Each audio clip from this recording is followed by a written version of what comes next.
Hi అందరికీ నమస్కారం. ఈరోజు రెసిపీ ఎగ్ ప్రియుల కోసం కొంచెం వెరైటీగా డిఫరెంట్గా ఎగ్గు అలాగే గోంగూర కాంబినేషన్లో ఒక కర్రీ రెసిపీ అయితే షేర్ చేయబోతున్నాను. ఎంత బాగుంటుందంటే ఈ కర్రీ పుల్ల పుల్లగా కారం కారంగా చాలా బాగుంటుందండి. తప్పకుండా ఒకసారి ట్రై చేయండి ఫ్రెండ్స్. మరి ఈ కర్రీ ఎలా తయారు చేసుకోవాలో వీడియోలోకి వెళ్ళి చూసేయండి. ముందుగా స్టవ్ మీద కడాయి పెట్టుకొని కడాయిలోకి ఒక 4 టేబుల్ స్పూన్ల వరకు నూనె వేసుకోవాలి. నూనె వేడయ్యాక ఇందులోకి ఒక 5 గుడ్లని ముందుగానే ఉడకబెట్టేసుకొని పైన పొట్టు తీసేసుకున్నానండి. ఇలా ఉడికించి పెట్టుకున్న ఈ గుడ్లను కడాయిలోకి వేసుకోవాలి. ఎగ్స్ వేసుకున్న తర్వాత ఇందులోకి కొద్దిగా సాల్ట్, కొంచెం పసుపు, అలాగే కొంచెం కారం కూడా వేసుకొని మంట సిమ్లోనే పెట్టుకొని ఎగ్స్ అన్నీ బాగా లైట్ గోల్డెన్ కలర్ వచ్చేంత వరకు కలుపుతూ ఫ్రై చేసుకోవాలి. ఎగ్స్ అన్నీ ఇలా లైట్గా ఫ్రై చేసుకున్న తర్వాత ఈ ఎగ్స్ని ఒక ప్లేట్లోకి తీసుకోవాలి.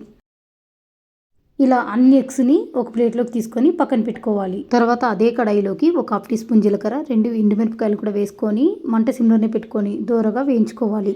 ఇలా ఫ్రై చేసుకున్నాక ఇందులోకి ఒక 5 ఉల్లిపాయలను పైన పొట్టు తీసేసుకొని సన్నగా పొడవుగా కట్ చేసుకొని వేసుకోవాలి. ఇందులోనే కర్రీకి సరిపడా సాల్ట్ కూడా వేసుకోవాలి. మీరు కావాలంటే ఉల్లిపాయలను చిన్నగైనా కట్ చేసుకోవచ్చు అండి. నేను ఇక్కడైతే పొడవుగా కట్ చేసుకున్నాను.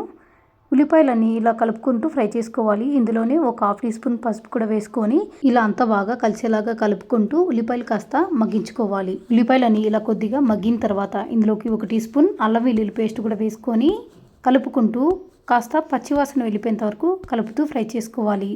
అల్లం వెల్లుల్లి పేస్ట్ పచ్చివాసన వెళ్ళిపోయేంత వరకు ఫ్రై చేసుకున్న తర్వాత ఇందులోకి ఒక 2 టమోటాలను కట్ చేసుకొని వేసుకోవాలి. మనం తీసుకున్న గోంగూర పులుపుని బట్టి టమోటాలు అయితే యాడ్ చేసుకోవాలి. నేను తీసుకున్న గోంగూర అంత పుల్లగా లేదండి, కాబట్టి నేను ఇక్కడ 2 టమోటాలు అయితే వేసుకున్నాను. టమోటాలు కూడా మెత్తగైనంత వరకు మగ్గించుకోవాలి. టమోటాలు మెత్తగైన తర్వాత ఇందులోకి 1.5 టీ స్పూన్ కారం, 1 టీ స్పూన్ ధనియా పౌడర్, 1/2 టీ స్పూన్ జీలకర్ర పొడి, 1/2 teaspoon garam masala powder వేసుకొని అంతా బాగా కలిసేలాగా కలుపుకోవాలి. మంట సిమ్లోనే పెట్టుకొని ఈ మసాలాలన్నీ బాగా కలిసేటట్లు కలుపుకోవాలి. ఇలా కలుపుకున్నాక ఇందులోకి ఒక చిన్న టీ గ్లాస్ అంతా నీళ్ళను పోసుకొని అంతా బాగా కలుపుకొని ఈ మసాలాలు కాస్త పచ్చివాసన వెళ్ళిపోయేంత వరకు మూత పెట్టేసుకొని మగ్గించుకోవాలి. మసాలాలన్నీ పూర్తిగా పచ్చివాసన వెళ్ళిపోయిన తర్వాత ఇందులోకి ఒక కట్ట గోంగూరని నీటుగా కడుక్కొని కట్ చేసుకొని వేసుకోవాలి. ఇలా కలుపుకుంటూనే గోంగూర అంతా బాగా మెత్తగా అయ్యేంతవరకు మగ్గించుకోవాలి. ఇలా మూత పెట్టేసుకుని మగ్గించుకున్నాం కాబట్టి గోంగూర అలాగే ఉల్లిపాయలు టమోటాలు కూడా చాలా మెత్తగా అయిపోయినాయి. చాలామంది గోంగూర ఎగ్గు కర్రీని వేరేలాగా చేస్తారండి. గోంగూరని సపరేట్గా ఉడికించుకొని మిక్సీ పట్టుకొని కర్రీలోకి యాడ్ చేస్తారు. అలా కన్నా ఇలా డైరెక్ట్ గోంగూరని వేసుకొని కర్రీ చేయడం వల్ల తినేటప్పుడు ఆ గోంగూర ఉల్లిపాయలు అన్ని మధ్య మధ్యలో తగులుతాయి.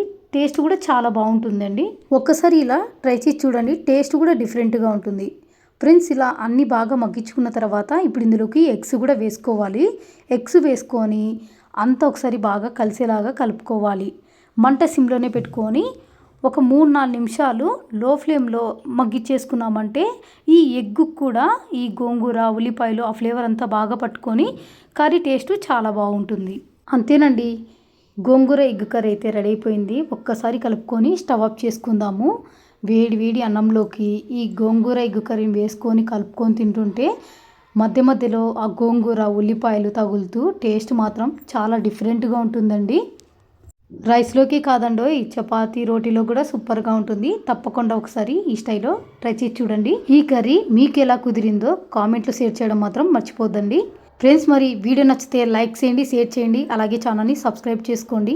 ఇంకా ఇలాంటి వెరైటీ వంటకాల కోసం పక్కనున్న బెల్ ఐకాన్ని యాక్టివేట్ చేసుకోవడం మాత్రం మర్చిపోకండి. Thank you for watching.